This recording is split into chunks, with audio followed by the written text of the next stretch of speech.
Yes. Come in. What is it? Inspector Flint, a new case just came in. Let's have it, Milton. A man has just gone missing. He was last seen around 11:32 p.m. last night. The details are still foggy. Is foul play suspected? Yeah, they want to call it a murder, but I'm not so sure. All right, then. Let's have it. What's the lad's name? His name is Holden Caulfield.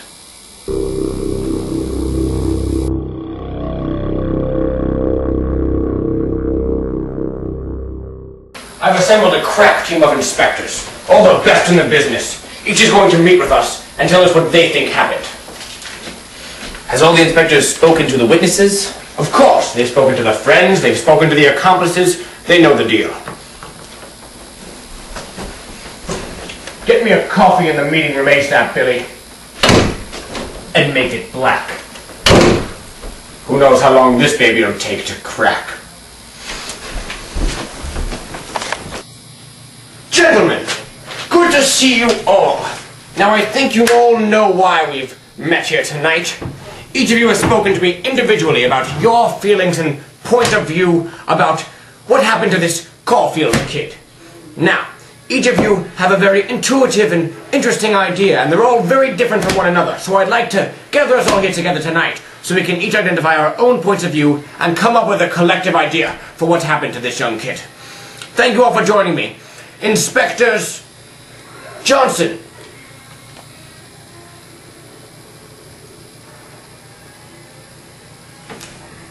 Inspector Witherspoon. And of course, Inspector Gadget. And finally, my assistant Milton. You all know him. Oh, and yes, my stenographer, Albert.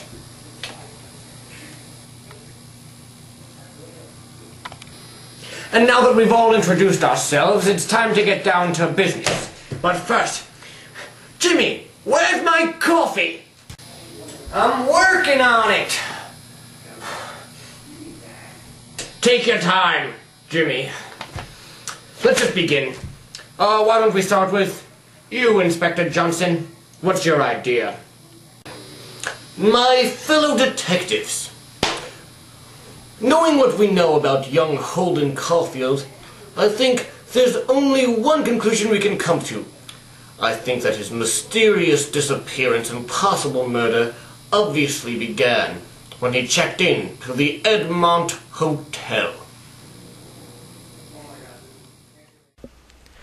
All of a sudden, while I was laying there, somebody knocked on the door. I kept hoping it wasn't my door they were knocking on, but I knew damn well it was. I don't know how I knew, but I knew. I knew who it was, too. I'm psychic. "Who's there?" I said. I was pretty scared. I'm very yellow about those things. They just knocked again, though, louder. Finally, I got out of bed with just my pajamas on and opened up the door. "What's the matter? What do you want?" I said. Boy, my voice was shaking like hell. "Nothing much," old Marie said. "Just $5. "I paid her already. I gave her $5. "Ask her," I said. Boy, was my voice shaking. "It's $10, Chief. I told you that. $10 for a throw, $15 till noon. I told you that." "You did not tell me that. You said $5 a throw, $15 till noon."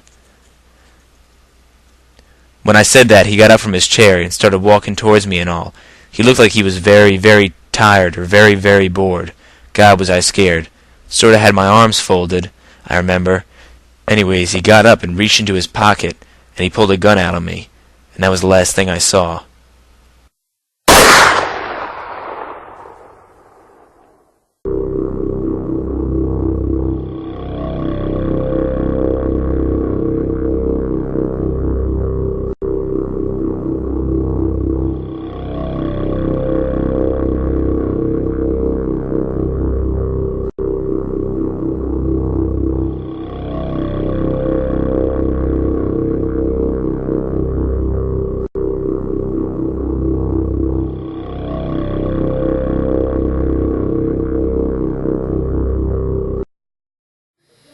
Excellent work on that story, Inspector Johnson. You've clearly done your homework. And might I add, you're quite a good-looking fellow, as are the rest of you.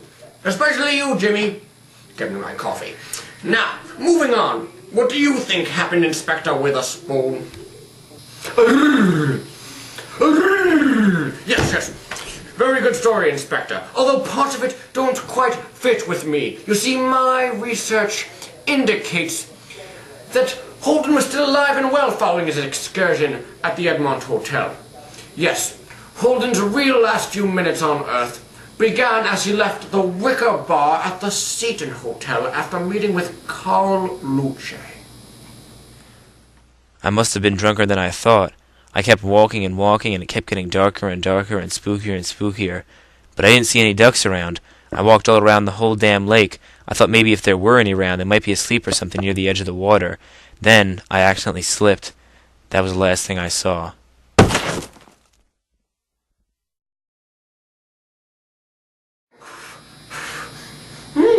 Fascinating story, Inspector Witherspoon. However, I'm afraid you too are sadly incorrect. Holden met his untimely demise slightly later than that, after leaving the Antolinis, distraught and confused.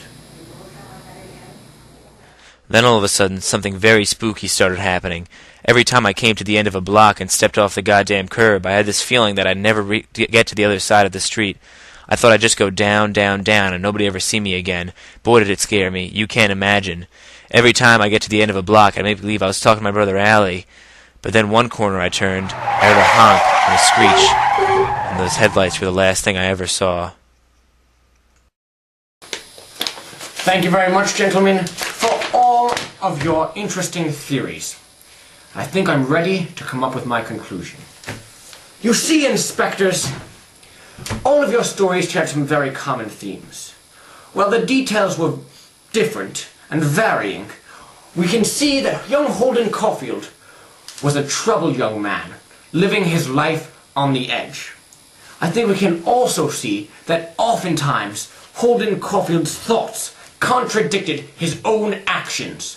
Therefore, while he appears to be frightened of the dangerous situations he finds himself in, I think we can all agree that perhaps he wanted to be there, and that his own thoughts were that he would enjoy maybe even dying.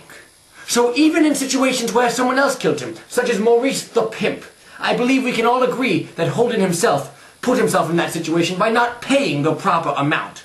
Therefore, no matter what actually happened, and the details we may never know, I think it's safe to assume that Holden Caulfield brought about his own death. Therefore, I'm prepared to call this case a suicide. Now wait just a goddamn minute. Holden Caulfield? That's right. It's me, Holden Caulfield.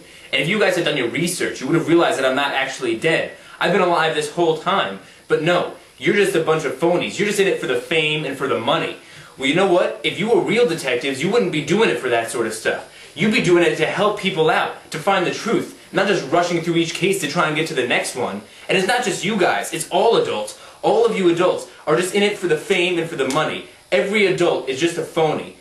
And now if you'll excuse me, I have some bodies to catch.